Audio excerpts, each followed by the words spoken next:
Bienvenidos a un capítulo más de nuestro podcast, Mi Casa en Venta. Si es la primera vez que estás en este canal, te invito a que te suscribas y le des clic a la campanita porque podrás encontrar información relevante respecto al sector inmobiliario y sobre todo podrás disfrutar de las entrevistas que realizamos a los diferentes actores de varias entidades públicas y privadas donde despejamos de la fuente la información relevante del aspecto inmobiliario. Hoy hablaremos de un tema muy importante que todos los propietarios deberían conocer, ya que esto podría ahorrarles tiempo, dinero y hasta quizás problemas legales. Y para eso tenemos un experto que ha venido a nuestro set para poder despejar todas esas inquietudes y tenemos el agrado de recibir en nuestro set el día de hoy al arquitecto Eduard Vázquez, presidente del Colegio de Arquitectos de la provincia de Imbabura. Bienvenido, arquitecto. Buenas tardes, Alejita. Buenas tardes a toda su distinguida audiencia. Estamos como Colegio de Arquitectos del Ecuador, provincia de Imbabura, pues prestos a indicar, a socializar con el ciudadano qué es lo que podemos hacer, qué hacemos en nuestra entidad colaboradora y cómo podemos aportar para que el usuario, el ciudadano común, pueda de alguna forma salir de la ignorancia al momento de hacer los procesos administrativos que conciernen en la aprobación de planos arquitectónicos, urbanísticos o cualquier otro índole que hacemos con este convenio de cooperación institucional con el municipio de Ibarra.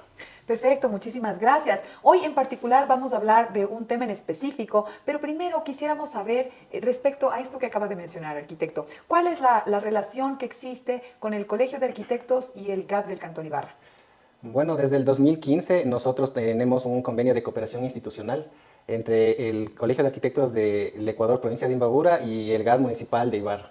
Desde el 2015 tenemos esta voluntad política en el cual se nos ha delegado funciones de la administración y desde el desarrollo del municipio de Ibarra.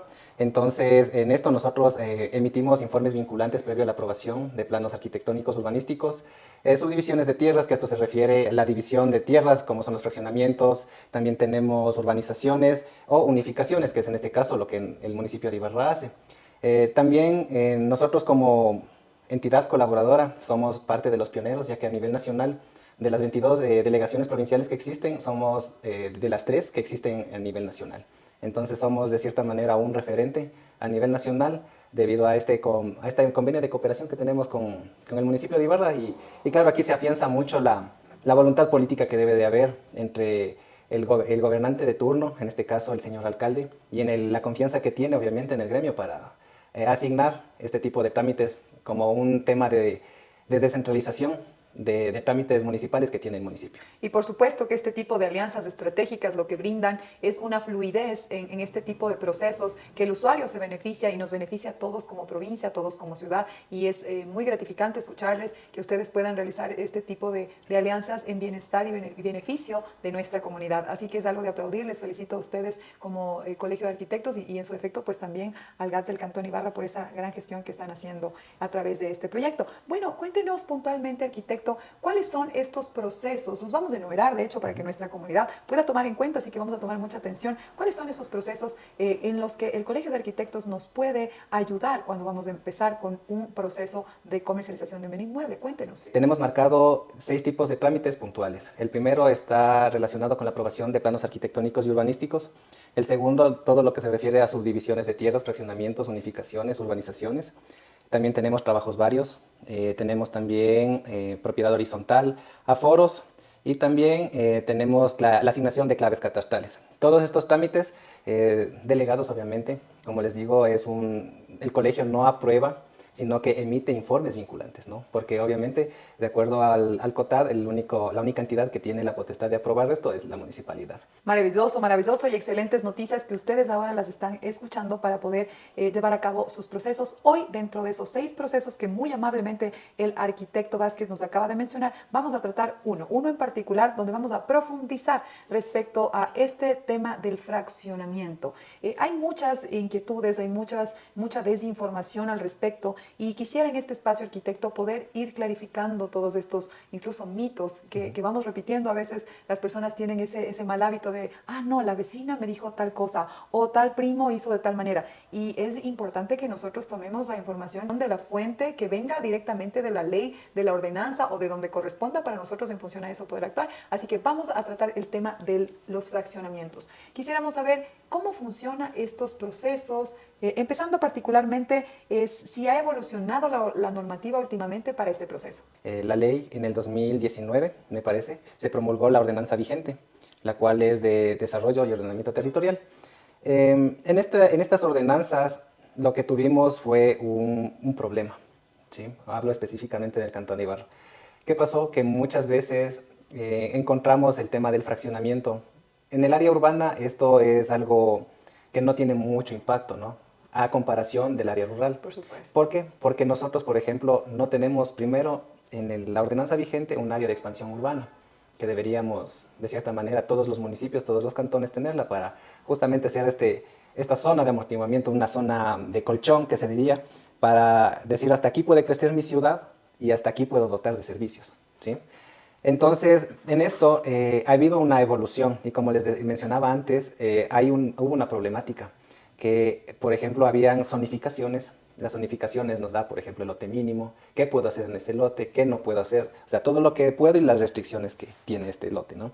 De acuerdo, puede tener franjas de protección, puede tener afectaciones viales, o sea, es un sinfín, que lo ideal, alguna vez conversábamos con nuestros técnicos, era que todo sea parcelado de forma regular, pero por las condiciones de nuestro cantón y del, ¿qué se podría decir? Del crecimiento de la ciudad, del crecimiento de la subdivisión, que se da muchas veces de forma para heredar. Entonces, esto de aquí dejo para mi hijo y le hago alcanzar a lo que tengo. Entonces, eso ha ido cambiando un poco la dinámica. Y justamente la falencia de las que hablaba era de que, por ejemplo, mostraba zonificaciones no acordes a la realidad. O sea, que no estaban acordes al sitio. Entonces, acertadamente en esta administración también se está haciendo ya la actualización del plan de uso y gestión de suelo, que ya debe de estar por salir a fin de mes. Sé que faltan pocos, estuvimos hace Sí. poco también con una intervención por parte del GAD y sé que están muy cerca también, tendremos la oportunidad de poder recibirlos para que nos cuenten todos los detalles de esta actualización, de esta normativa, qué importante es, así es. Exacto. ¿Por qué? Porque prácticamente nosotros ahí lo que nos da son los lineamientos, tanto de la parte urbanística como de la parte arquitectónica, ¿no? Entonces, lo que nosotros ahí vemos, porque como colegio también ya se tuvo un aporte a dar sugerencias a lo que se está proponiendo en esta reforma de ordenanza, entonces vimos de que ya está hecho un levantamiento un poco más acorde a la realidad del cantón.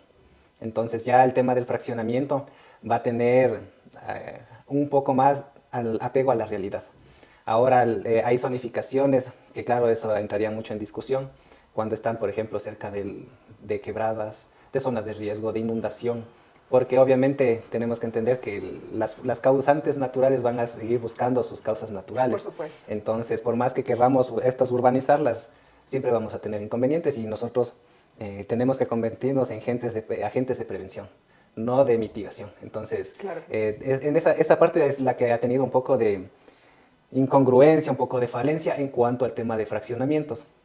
Ahora hay que aclarar también que como Colegio de Arquitectos nosotros hacemos o emitimos los informes vinculantes de los fraccionamientos de acuerdo a lo que nos estipula la ordenanza. Pero también existen ciertos tipos de trámites, como un ejemplo, el fraccionamiento de hecho o por herencia, que eso se está encargando directamente la empresa pública Innova. Entonces, son competencias que la alcaldía le designa a la empresa pública de momento y a nosotros como colegio, pues todo en base a la normativa, que es la ordenanza y la norma de arquitectura. Usted se estará preguntando qué es este famoso fraccionamiento del que venimos hablando. ¿Qué tal si despejamos un poco la duda? ¿Qué significa fraccionar? ¿Qué es la palabra fraccionamiento? Bueno, el fraccionamiento en términos simples es subdividir un lote mayor o un terreno mayor en dos o más pequeños. Hay que dejar claro que un fraccionamiento normal, común, por no decir de otra manera, está dentro de 1 a 10 lotes. Si es que pasa desde 10 en adelante, esto es considerado una urbanización. La urbanización obviamente tiene otros lineamientos y otras especificaciones que tienen que, por ejemplo, cumplir con estudios de agua potable, de electricidad, datos, estudios de rasantes, e incluso esto se aprueba finalmente mediante una ordenanza. En cambio, el fraccionamiento es decir que tengo un lote, el imaginario de 100 metros cuadrados, o de 1000, perdón, de 1000 metros cuadrados y subdivido en 10 de 100, si es que me permite la ordenanza, obviamente. Aquí lo que nosotros tenemos que tener cuidado, obviamente, es obedecer al COTAD también, a la ordenanza. Tener cuidado, por ejemplo, al momento de proponer vías, al momento de subdividir, más de 4 lotes, porque tenemos que también presentar estudios de factibilidad y luego estudios definitivos, obviamente para aprobar un fraccionamiento. ¿Por qué? Porque nosotros subdividimos, decimos, yo quiero dejar a mis hijos en vida, ¿ya? Un pedazo de terreno. Pero lo que luego no se piensa es cómo voy a dotar de servicios a ese lote de terreno. Entonces, por eso es la necesidad de justamente contar con este tipo de estudios para que se pueda subdividir. Entonces, en términos simples, les repito, es simplemente dividir un lote grande, un lote mayor, en unos menores, que tienen que cumplir ciertos requisitos, que también me olvidaba de la relación 1-3, para que este pueda ser habitable y cumplir con la normativa. ¿Hay alguna otra forma o alguna otra denominación en la cual yo pueda dividir un terreno? Ahora, para subdividir hay que diferenciar dos cosas, que se puede subdividir el suelo, que es un lote de terreno, mediante el fraccionamiento. La división de un bien también se puede hacer mediante el régimen de propiedad horizontal, pero la propiedad horizontal es una subdivisión de bienes, no de lote de terreno. Entonces, esa es la diferencia entre las dos. Qué bueno traerlo a colación, arquitecto, porque hay mucha confusión respecto a qué es un fraccionamiento y qué es una declaratoria de propiedad horizontal, y lo vamos a reiterar para que usted, amigo televidente, pueda tener claro qué proceso corresponde a cada uno. Entonces, recapitulando, hablamos de que si yo tengo un lote de terreno, como el arquitecto lo mencionó, de 1000 metros, y deseo dividirlo, deseo partirlo, deseo hacer terrenos más pequeños, este proceso se llama fraccionamiento. Correcto. Eso solo cuando se refiere a tierra, a terreno. Pero cuando estamos hablando ya de un bien inmueble que ya tiene construcción, que tiene bloques de construcción, ese proceso para dividirlo se llama propiedad horizontal. ¿Correcto? Entonces tenemos que saber cuál de los dos procesos es el que nosotros queremos aplicar, si es que es el caso y queremos heredar o queremos distribuir ya nuestros bienes incluso en vida. Pero, arquitecto, ¿hay algún tipo de categorías en el fraccionamiento o como subdivisiones en el fraccionamiento, o es uno solo para todos? Tendrían dos categorías. La que subdividimos el lote de 1 a 10, que es un fraccionamiento normal. Si sobrepasa de 10 en adelante, ya es una urbanización. Yo necesito, si voy a dividir hasta 10 lotes, ¿yo necesito tener la aprobación de algún arquitecto para hacer esta división, o solo cuando ya son más de 10 y voy a un proceso de urbanización? Bueno, ahí de hecho desde la misma, así quisiera dividir desde 2, de ley necesita contar con un profesional, que no está, en la ordenanza enmarcada solamente a los arquitectos, sino también a los ingenieros civiles. Entonces, tenemos dentro de las ordenanzas también los ingenieros, los arquitectos, y entiendo que de alguna manera otro tipo de profesionales que están involucrados en este tema de la aprobación de un fraccionamiento, como de planos arquitectónicos y de otros trámites administrativos. ¿Por qué considera usted, arquitecto, que es importante que la ciudadanía aplique esta normativa para hacer un fraccionamiento y no lo haga de manera irregular? Es decir, porque hay muchas familias que desconocen de este proceso, y en ese mismo, usemos el mismo ejemplo de los 1000 metros cuadrados, empiezan ellos ya a construir diferentes propiedades dentro de ese espacio, y la sorpresa es: quiero vender lo que construí en ese terreno, y de repente es un cuerpo cierto. Claro, bueno, es que, en primer lugar, lo que nosotros deberíamos tener siempre es legalizadas nuestras tierras. ¿Cuál es la problemática que existe o que existía hasta hace un tiempo acá? Era que existían ciertos sectores de la ciudad que no tenían un título de propiedad, o lo que comúnmente pasa: compra una cooperativa, es un ejemplo, son 20, y quieren que un lote del mismo de 1000 metros subdividirlo para 20, mientras la normativa me dice que el lote mínimo es de 400 metros. Entonces, ¿cómo hacemos alcanzar a todos los propietarios que por derecho tienen un porcentaje, pero nadie les dice este pedacito es mío ni este pedacito es tuyo, todo es de todos? Entonces, justamente por ahí entra esa problemática, y justamente primero es el tema de regularizar nuestros lotes de terreno, actualizar nuestras áreas y linderos, que esto lo hace directamente la Municipalidad de Ibarra. Y también lo importante es, como se dice, el ejemplo cotidiano, ¿no? Es como construir en terreno de suelo, ¿sí? Puedo tener ahí mi inversión, todo en mi capital, pero si es que el terreno no está a mi nombre, no me sirve de nada, prácticamente no puedo comercializar, porque dependo de terceros. Y muchas veces lo que nos hemos encontrado en entidades que quieren subdividir o, aprobar proyectos que no cumplen las normas. Entonces hay ese desconocimiento, esa ignorancia de parte de la ciudadanía de que hay que seguir ciertos procesos, ciertos pasos, cumplir ciertos pasos. interesantísimo, así que no construya, como nos comentaba arquitecto, en terreno No de suegro.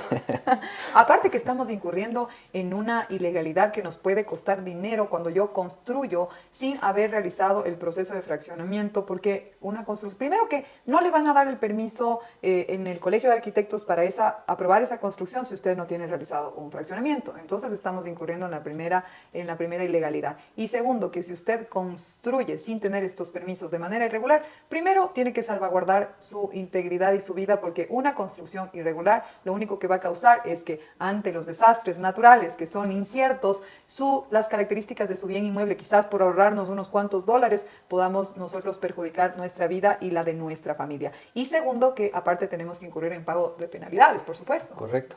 Bueno, aquí hay que diferenciar dos cosas, ¿no, Alejita? Un tema es el tema del fraccionamiento. Como hablábamos, esta es simplemente para decir, este espacio tengo yo para hacer mi casita, mi proyecto, lo que sea. Ahora, lo que es claro es que para generar cualquier tipo de proyecto, tenemos que sí o sí tener aprobación de planos arquitectónicos y estructurales. En el procedimiento ordinario, la aprobación de proyectos arquitectónicos lo hacemos con el Colegio de Arquitectos mediante la entidad colaboradora, pero la aprobación de planos estructurales y la emisión del permiso provisional de construcción se la emite en el Colegio de Ingenieros Civiles. Entonces, los dos colegios tenemos esa competencia de momento delegada desde la administración del municipio. Entonces, sí es claro de que no debemos caer en el pensamiento criollo, ¿no?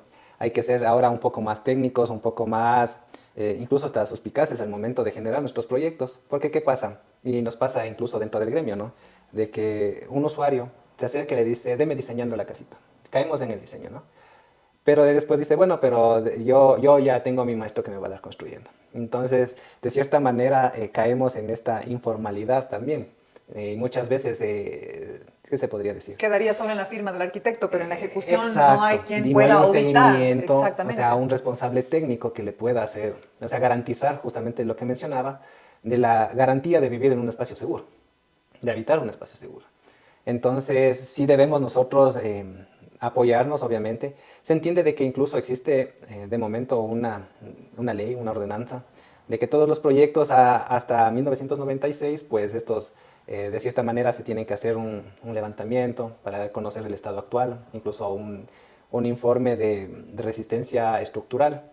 Pero de esa fecha acá, lo ideal es que todos los proyectos cuenten con un plano arquitectónico. Perfecto. Durante su intervención, arquitecto, escuchamos mucho respecto a la ordenanza, que es la que regula estos fraccionamientos. ¿Tenemos algún porcentaje mínimo para dividir la tierra para hacer este fraccionamiento?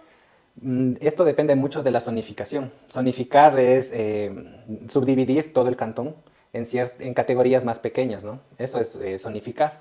En esta zonificación no es lo mismo, supongamos, en donde estamos nosotros ahorita, es un área netamente comercial más que residencial, pero si es que pasamos la avenida, esta ya es netamente residencial. Entonces aquí se va zonificando de acuerdo también a las actividades y características que pueda tener esa localidad.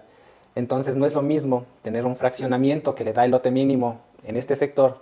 Un ejemplo, hablando abiertamente, sería de 400 metros a uno que se va a las periferias de la ciudad, que ya empiezan entre 1.000, 2.500, 5.000, etc. O sea, sigue haciéndose más grande conforme se va acercando a la ruralidad, con la intención justamente de garantizar la actividad rural, para que no todo se vuelva urbano.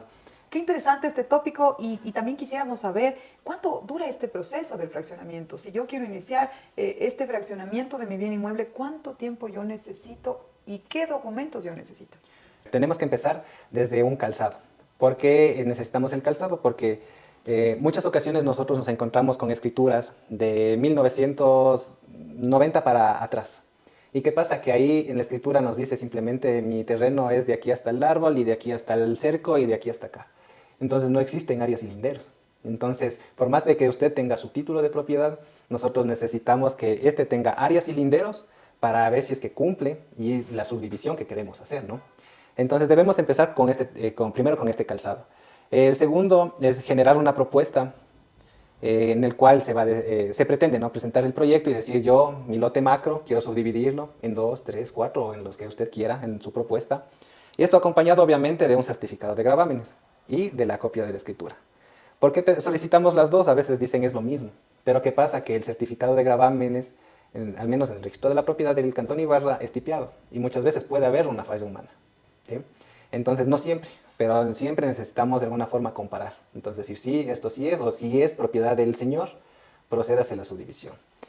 Eso y algunos requisitos, perdón, que son necesarios muchas veces, como es una tasa, estar al día con los pagos de la municipalidad. Y el requisito más importante es el informe de reglamentación cantonal, en el cual es un resumen donde nos dice qué poner, qué hacer, hasta cuánto subdividir, cuánto podemos construir. Entonces, como estamos en el tema de fraccionamientos, hasta cuánto puedo dividir yo mi lote de terreno. Entonces, esa es nuestra hoja de ruta. Entonces, por eso les decía antes que nosotros nos basamos en la ordenanza. Entonces, aquí nosotros tenemos un resumen de la ordenanza e incluso ahí tenemos en el numeral 8, desde observaciones.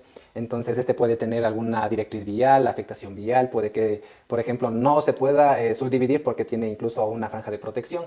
Entonces, esta es nuestra hoja de ruta para decir si cumple o no cumple el proyecto.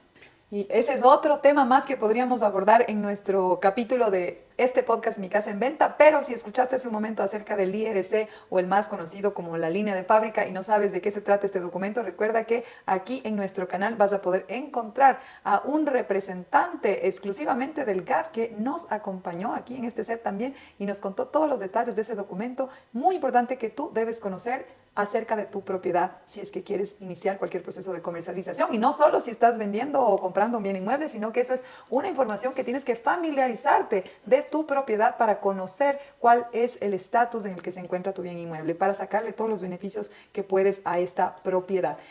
¿Cuánto tiempo se demora este trámite, arquitecto? ¿Cuánto tiempo tardaría un fraccionamiento regular?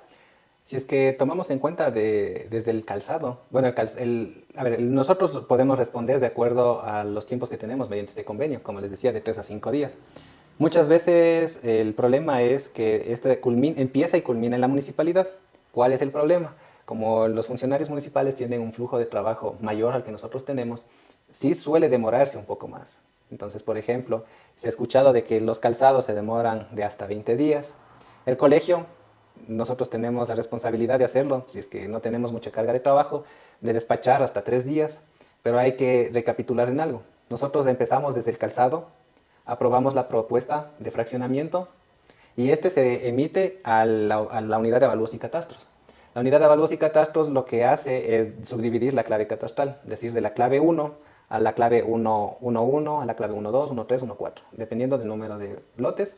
Y de momento culmina el trámite con una resolución administrativa, la cual nos dice, perfecto, el fraccionamiento ha sido aprobado, pasó de ser 1 a pasaron a ser 5, y las cuales tienen nuevas claves catastrales, inscríbase. Entonces el proceso culmina cuando inscribimos en el registro de la propiedad. Entonces todo el proceso como tal sí se demora de 1 mes a mes y medio. ¿Por qué? Porque tenemos que obviamente cumplir ciertos requisitos. Como les decía, la parte primero de actualización de datos, que es el calzado, la propuesta, el que éste tenga una resolución, pasar por la notaría y culminar en el registro de la propiedad. ¿Cuál es el costo de este fraccionamiento? Entiendo que tiene que ser lógicamente en función a la cuantía del bien inmueble, pero ¿cuál es el porcentaje? Hablemos un poco más de costos. Bueno, el tema de los fraccionamientos depende mucho del número de lotes al cual se vaya a subdividir. Siempre se ha escuchado o siempre se ha cobrado por los honorarios profesionales de entre 200 a 250 dólares por lote, porque siempre se ha hablado en el medio por lote, más no por un producto final. Indistintamente del área que tenga el Sí, lote, es $200 aproximadamente. Ajá, siempre se ha escuchado así, porque no es, o sea, es diferente a cuando usted, por ejemplo, me dice, planifique mi vivienda, que acá, por ejemplo, se habla por metro cuadrado. ¿Sí? En cambio, acá siempre se ha hablado del tema del fraccionamiento por el número. Siempre hay un rubro, pero claro, esto queda claro de que no está normado en ningún lado, ¿no? No existe ninguna norma, no existe ninguna ordenanza que nos diga el profesional tendrá que basarse en tales rubros y en tales tasas. Entonces, esa podría ser incluso... Único que ¿Dónde se realiza este pago? Bueno, esto que les comentaba era un tema del profesional, ¿no? Ahora, si yo quiero aprobarlo, obviamente sí depende mucho del área del terreno. Este pago se genera un cálculo en la entidad al momento de hacer la aprobación y todo lo que son pagos es directamente en la municipalidad. Todos los pagos que se tenga que incurrir respecto al fraccionamiento, pues los realizamos directamente en el GAP del Cantón Ibarra y pues estaremos lógicamente también invitando a un representante de la entidad para saber cómo se calculan estos valores de los fraccionamientos y entender más o menos cuál sería el porcentaje si es que usted está interesado en fraccionar su propiedad, su lote de terreno. Bueno, este amplio tema de los fraccionamientos es un tema que muchas personas desconocen y a través de la información que estamos compartiéndoles en este momento, sé que incluso van a generarse más inquietudes. Y dentro de este conversatorio también, una vez que hemos comprendido el tema de los fraccionamientos, y de eso desciende, porque una persona que fracciona, una persona que ya tiene su lote a su nombre, quiere construir. Correcto. Correcto. Entonces, cuando una persona quiere construir, ¿por qué es tan importante y qué papel desempeña el Colegio de Arquitectos en la aprobación o en la planificación de estos, valga lo redundante, planos para que una persona, un usuario, empiece con la construcción? Justamente emitir los informes vinculantes, que es la aprobación, bueno, la revisión de planos arquitectónicos.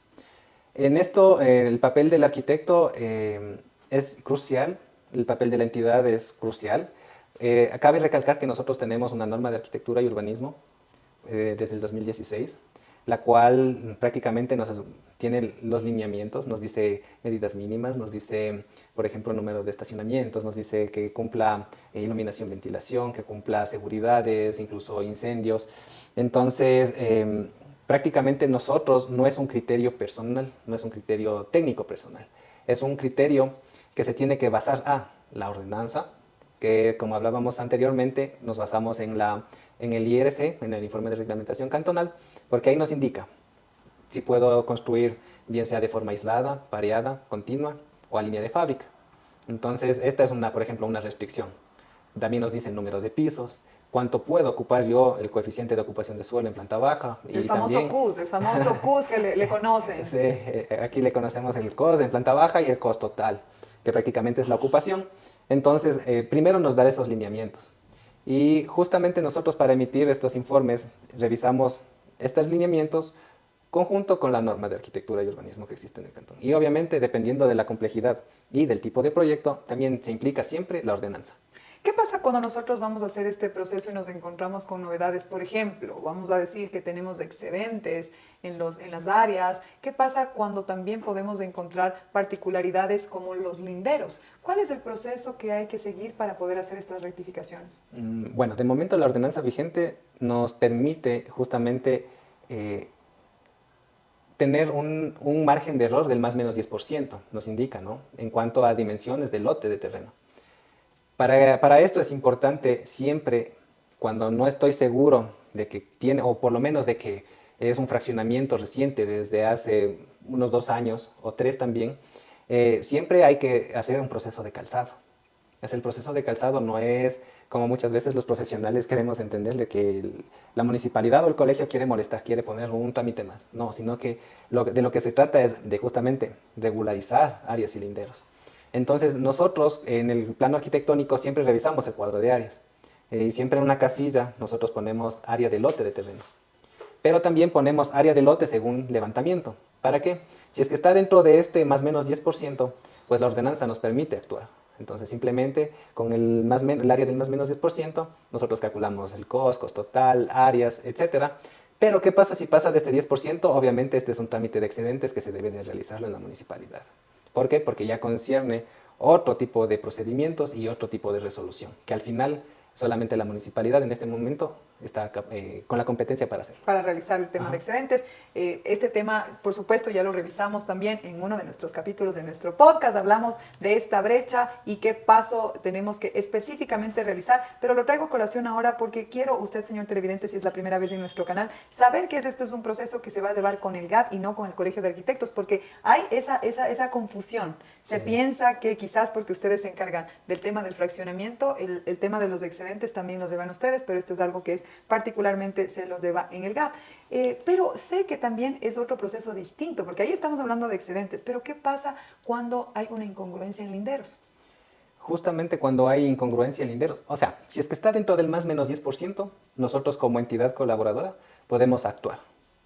Pero si es que, por ejemplo, esto implica de que existe diferencias o hay algún ámbito legal, esto se debe de justamente resolver y ventilar en las competencias correspondientes. Entonces, esa es la parte importante, o sea, no diferenciar lo que nosotros podemos hacer.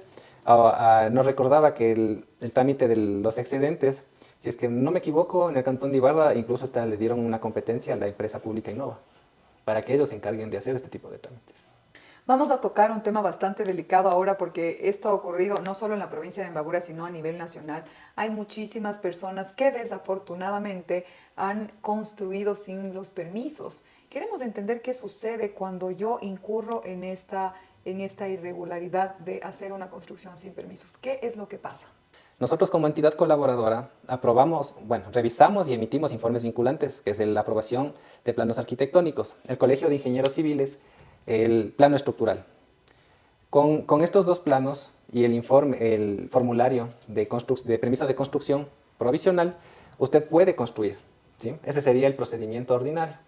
Ahora, ¿qué pasa cuando yo no construyo con estos planos? ¿Qué pasa? Que existía la creencia o la mala información de que el usuario solo con el plano arquitectónico podía construir. ¿Por qué? Porque ahí está el diseño de la vivienda, del proyecto, cualquiera que usted esté haciendo. En teoría está toda la información. Exacto. Pero lo que no entienden es que nosotros somos complemento con los ingenieros civiles. ¿Por qué? Porque los ingenieros civiles se encargan justamente de decirnos si es viable que la estructura, que la viga tenga tal dimensión, cuente con tanta número de varillas, el número de estribos, el número de carga. Entonces nosotros somos complementarios en este tipo de trabajos.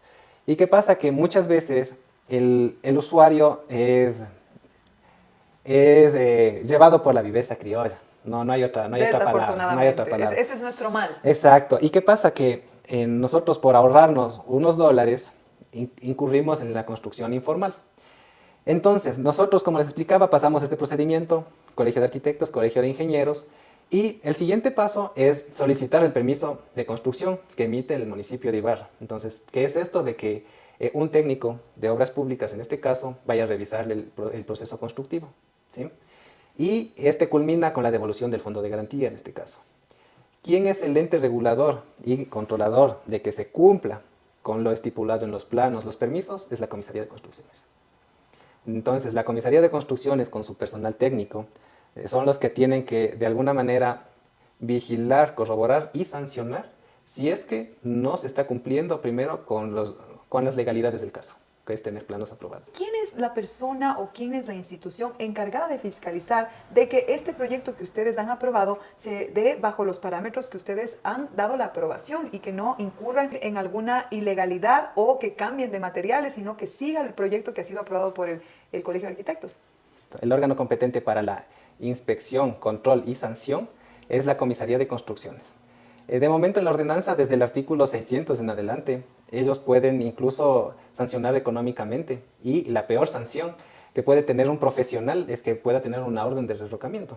¿Esto qué pasa? Que esto nos pasó, por ejemplo, de conocimiento en el parque industrial, que por ejemplo ahí hay una zonificación que nos dice que tenemos que tener sí o sí retiros a los laterales, o sea, por tener una tipo de zonificación aislada.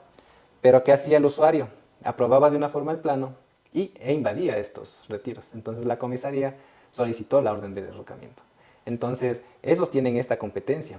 Entonces, porque incluso, como les digo, pueden tener una multa económica, sanción, que la peor es un derrocamiento. No se arriesgue a que su propiedad, su construcción pase por este malestar, incluso de pagar penalidades, multas, y lo peor, como nos acaba de informar el arquitecto Vázquez, es que puedan derrocar la propiedad si usted no cumple con los parámetros que han sido aprobados por el Colegio de Arquitectos. Recuerde también que la Comisaría de Construcción es la que se encuentra en permanente control y fiscalización de que se ejecute de la manera que corresponde. Y hablando en tiempos, arquitecto, ¿cada cuánto tiempo la comisaría está haciendo estos controles, estas inspecciones? Bueno, nosotros como colegio trabajamos de forma coordinada. Nosotros emitimos informes mensuales de cuáles son los proyectos que están aprobados. Recordemos que el Colegio de Arquitectos también emite informes de aprobación de trabajos varios. Entonces, nosotros en una matriz emitimos mensualmente, especificando el tipo de proyecto, la ubicación, para que obviamente la comisaría, con sus técnicos y su contingente, puedan hacer obviamente todo este tema del control. Control, supervisión y obviamente la sanción si es que existen algunas alteraciones a los proyectos. Y en la experiencia que ustedes tienen ya varios años dentro del Colegio de Arquitectos, porque hay muchos errores comunes que cometen los usuarios. ¿Cuáles son esos errores comunes dentro de estos dos tópicos que hemos tratado hoy día? Bueno, respecto a los fraccionamientos, muchos de los errores que cometen los profesionales es, por ejemplo, tenemos un fraccionamiento que en su propuesta tiene un lote esquinero. Este lote esquinero, la ordenanza, nos indica que tiene que tener el 20% más de lo que nos estipula la ordenanza. en este caso la zonificación o el informe de reglamentación cantonal. Entonces, muchas veces los profesionales incurren en que subdivido en 3 lotes y este es un lote esquinero, a todos quieren ponerle un ejemplo, 200 metros cuadrados, pero no toman en cuenta de que el lote esquinero, por tener una condición de lote esquinero, al momento de construir va a tener más perjuicio, porque el usuario puede pensar que el lote esquinero es el más atractivo, ¿no? Más rentable. Exactamente, pero por la zonificación puede tener doble afectación al ser un lote esquinero. Entonces, justamente pensando en eso, el usuario tiene esa confusión, ¿no? Siempre es el error eso. Muchas veces también el error en el tema de fraccionamientos es que nosotros tenemos que tener un mismo lenguaje con el registro de la propiedad. Y muchas veces en los cuadros de resumen, por ejemplo, es una transcripción del certificado de gravámenes y siempre hay errores de nombres, yo qué sé, de números, incluso hasta comas, puntos. Entonces, siempre son esos los mayores errores que se pueden tener ahí. E incluso hasta el mismo ancho de las vías, que muchas veces no quieren poner siempre una curva de retorno porque dicen, no, sí, es pequeñito, pero no toman en cuenta de que alguna vez eso se va a urbanizar, o sea, se va a consolidar. Y de cierta manera sí o sí vamos a tener que ocupar este espacio que es una curva de retorno, por ejemplo. En cuanto a los planos arquitectónicos, los errores más comunes son que el llenar un cuadro de áreas. ¿Qué pasa? Que muchas veces nosotros confundimos, la norma aquí en el cantón nos indica que tenemos área bruta, no computable y un área útil. Y muchas veces hacemos el cálculo del COS con el área bruta, que sería un poco lo lógico, ¿no? Sin embargo, la norma nos indica que es con el área útil. Y para determinar un área útil, nosotros tenemos que restar el área bruta, que es prácticamente toda el área de construcción, menos áreas no computables. Las áreas no computables simplemente son circulaciones comunales o garajes cubiertos, nada más. Y esta es una fase también que existe en el tema del cálculo cuando hacen los avalúos de los bienes inmuebles, porque ahí viene una palabra un poco graciosa. A veces hay personas que llegan, ¿no? Informales, gente que está en el tema del sector inmobiliario y desconoce, y dicen, el metro cuadrado del terreno en el retorno, un ejemplo, está en $100. Pero yo no puedo generalizar el valor del metro cuadrado de un terreno sin analizar estos factores. ¿Cuál es exactamente la utilidad de ese terreno? ¿Cuánto sí me sirve para poder construir? También tengo que ver factores como aclive, como declive, el fondo, el lote mínimo. O sea, son muchos factores para poder analizar y determinar un valor. Entonces es errónea esta palabra que es muy repetitiva. Ya han llegado a nuestras oficinas que dicen, no, pero ¿por qué ese precio si está a 50 nomás está el metro en tal lugar? Entonces hay este tema que es importantísimo que nosotros lo toquemos. Sí, bueno, es el tema ¿qué se podría decir? De la parte económica, el tema del avalúo, justamente con todas estas reformas a la ordenanza se van a actualizar. Obviamente para tener un avalúo real de un bien inmueble, se debe no solamente tomar en cuenta los factores que tiene dentro del terreno, también son las mejoras del entorno. No es lo mismo tener un lote de terreno con una calle lastrada que adoquinada o asfaltada, que tenga cerca una unidad educativa o que tenga por ahí un circuito de transporte público o si esté dotado de servicios básicos al 100%. Entonces, es como tener un análisis de nuestro entorno sobre un mundo chiquito que es nuestro lote de terreno. Entonces, todo eso influye. Claro que sí, y bueno, la ley dice, el COTAC, que este avalúo, el levantamiento de esta información se debería realizar. Lo ortodoxo es cada 2 años donde se actualizan, porque uno de los parámetros para poder hacer el análisis de este avalúo es la fluctuación del mercado. Correcto. Pero obviamente tiene que estar siempre al día en el momento que lo realicemos para tener una realidad y que es uno de los factores que se tabula. Entonces es muy importante esa parte que la ciudadanía comprenda, porque el error número uno, escúchenme ustedes por favor que están detrás de ese lente, el error número uno que comete una persona al intentar vender un bien inmueble es no colocar el valor correcto del bien inmueble para salir a la venta, para salir a la puja, porque eso es lo que sucede cuando no se hace ese ejercicio y las propiedades o están sobrevaloradas y pasan años intentándose vender, o dicen, no, le puse tal precio y vendí rapidísimo. Quizás está perdiendo el dinero porque no sabe cuál es el valor real del bien inmueble. Entonces, el objetivo de estar en estos conversatorios es que el ciudadano, que los usuarios, que la comunidad comprenda cómo funciona este proceso y pueda realmente tomar ventaja y disfrutar los recursos que le genere su patrimonio cuando lo va a vender. Correcto. Y muchas veces en muchas ocasiones para generar este avalúo nosotros nos basamos en el avalúo municipal, que es como nuestro punto de partida. Obviamente se piensa que es un valor bajo, pero si muchas veces revisamos ya es un cálculo también oneroso, ¿no? Por supuesto. Que obviamente responde a todas las mejoras que tiene el sector respecto a su proyecto también. Entonces, todo es correlacionado. Efectivamente, tenemos que nosotros como representantes a través del trabajo que hacemos como corredores es precautelar ese patrimonio, salvaguardar que se pueda hacer transacciones seguras, transacciones exitosas, que tengan un beneficio, y de la misma manera como representamos a un vendedor, también tenemos que mantener esa ética de poder brindar la información real al comprador, sin ocultar ningún tipo de debilidad que pueda tener el bien inmueble, porque al final eso es lo que nosotros nos representa como profesionales. Entonces, bueno, también que nosotros, este ejercicio del que venimos hablando respecto a la información del, por ejemplo, un análisis comparativo del mercado sobre el avalúo, que es la parte neurálgica de la comercialización, pues tenemos el beneficio de tener algunas herramientas tecnológicas, porque creo que la tecnología nos facilita mucho la recopilación de datos y la tabulación de esos. Entonces hay que arroparnos un poco de esto, enfocarnos un poco en estar a la vanguardia con estas herramientas tecnológicas que nos permiten tener ya datos un poco más acertados. ¿Y por qué traigo a colación esto? Porque acerca de esto, ustedes, arquitectos, tienen algunos trámites de los 6 que mencionamos al inicio que se puedan realizar vía online. ¿Se puede realizar alguno de ellos o todos son presenciales? Bueno, de momento todos los trámites son presenciales y físicos. Acertadamente, desde hace más de 2 años existe una consultoría en la Municipalidad de Ibarra para una transición a trámites digitales.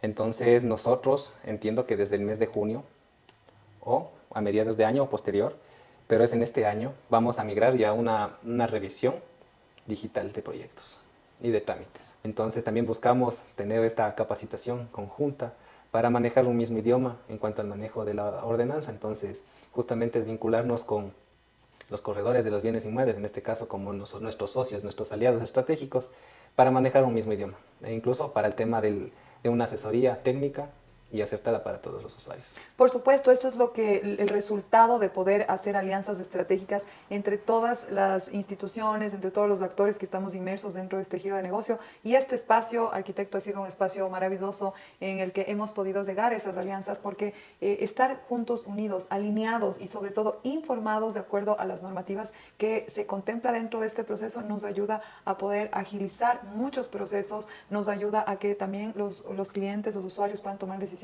informadas, ¿sí? Entonces, siempre nosotros estamos prestos como empresa para recibirles, para poder tener este espacio y compartir con la comunidad cuando a ustedes se les ofrezca, si tienen alguna otra información relevante, por ejemplo, respecto a la ordenanza o de cualquier índole que ustedes quieran compartir a la comunidad. Cuenten con este espacio para que podamos en conjunto trabajar y seguir formalizando este giro de negocio que es el tema del sector inmobiliario. Reitero nuestro agradecimiento como colegio y para hacer obviamente todo este tema de socializaciones, compartir ideas, compartir incluso los nuevos procedimientos. Como les indico, vamos a pasar a tener una transición a proyectos digitales.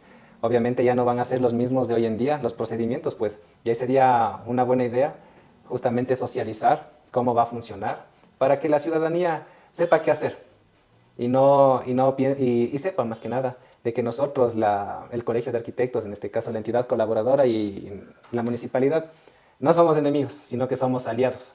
Somos aliados que buscamos simplemente el desarrollo de la ciudad, pero de una forma técnica y ordenada. Ordenada. Nada más. Ordenada. Eso nada más. Esa es la clave de la vida, el orden. Yo soy el disco rayado que estoy repitiendo eso a cada instante a mi equipo, a mis clientes. El orden. No saltarnos los procesos, no querramos incurrir en esa viveza criolla de saltarnos, de beneficiarnos, porque no funciona de esa manera. No. El orden es la clave de la vida y si nosotros estamos en conjunto trabajando para fortalecer eso con nuestra comunidad, se vienen días maravillosos para la provincia de Imbabura, así que estamos muy felices, arquitecto, también la apertura de su parte. Les voy a comprometer también para invitarles a nuestras oficinas de RE/MAX para que socialicemos como lo hemos hecho con todos los invitados que han participado de este espacio, para nosotros estar alineados en la información y poder seguir creciendo en conjunto. Así que para poder concluir ya este espacio, quisiéramos, arquitecto, que nos brinde un consejo. ¿Cuál es el consejo que le daría a todas las personas que están escuchándonos ahora y que desean incurrir en uno de estos procesos para poder invertir en un proyecto inmobiliario, para poder empezar a fraccionar, para poder empezar a construir? ¿Cuál es ese consejo que les podríamos brindar?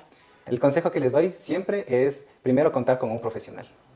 No dejarse llevar por la forma empírica que nosotros hemos conocido siempre a la construcción, en este caso puntual. Si es que no nos convence el criterio de un profesional, siempre consultar con 2 o 3. Nosotros como profesionales no somos celosos, Nosotros más bien nos fortalece el que no son tóxicos. Exactamente, nos digan que obviamente nuestro criterio está basado en una normativa y de una forma correcta de planificar. Entonces, esto lo que ustedes van a asegurarse es que sus proyectos van a durar a lo largo del tiempo, que su patrimonio, su inversión va a estar protegida dentro de sus proyectos y que al final, como solemos decir criolladamente dentro de colegas, el que incurre en alguna infracción, al final siempre tiene que volver al profesional porque es el único que puede darle una solución técnica y acertada. Perfecto, qué gran consejo y qué sabias palabras de parte del arquitecto Edward Vázquez, presidente del Colegio de Arquitectos de Imbabura, que nos ha compartido todo esta tarde despejando todas esas inquietudes que ustedes nos ponen aquí siempre en nuestras cajitas de preguntas para que podamos tener toda la información de la fuente en nuestro podcast Mi Casa en Venta, y realmente sigue siendo siempre un honor tener ese privilegio de tener esta calidad de invitados aquí en nuestro set y que nos permitan seguir creciendo, seguir dejando nuestra huella, porque indistintamente de nosotros hacer un trabajo lucrativo, que es lo que hacemos todos, trabajar para ganarnos unos dólares y satisfacer nuestras necesidades, también tenemos que dejar una huella de servicio, y eso es lo que estamos nosotros haciendo a través de este espacio, sirviendo a nuestra comunidad, informando y teniendo el apoyo de ustedes, arquitecto, como por ejemplo usted, presidente del Colegio de Arquitectos, es maravilloso para nosotros y muy gratificante. Así que yo estoy muy agradecida, la verdad, de poder en este día tenerle aquí, y pues por supuesto las puertas van a estar abiertas siempre cuando quieran volver ustedes, y estamos siempre para servirles. Así que muchísimas gracias, arquitecto, por compartir esta tarde con nosotros. Muchísimas gracias también por estos espacios y estamos siempre con las puertas abiertas para este intercambio de ideas. Gracias a ustedes también, amigos televidentes, por estar conectados, escuchando toda esta sabia información, y pues ya saben, sigan escribiendo en la cajita porque siempre de cada una de estas intervenciones siguen surgiendo nuevas inquietudes, nuevos tópicos a tratar, y nosotros por supuesto que los tomamos en cuenta para poder invitar a todos los personajes que vengan a nuestro set a poder despejar esas dudas. Así que les damos gracias por su atención y les invitamos a que se suscriban a nuestro canal y le den clic a esa campanita para que estén pendientes cada vez que sale un nuevo capítulo y no se pierdan ninguna información, porque aquí les vamos a enseñar a comprar, a vender o a invertir en bienes raíces de manera inteligente. Gracias una vez más y nos vemos en el siguiente capítulo de este podcast Mi Casa en Venta.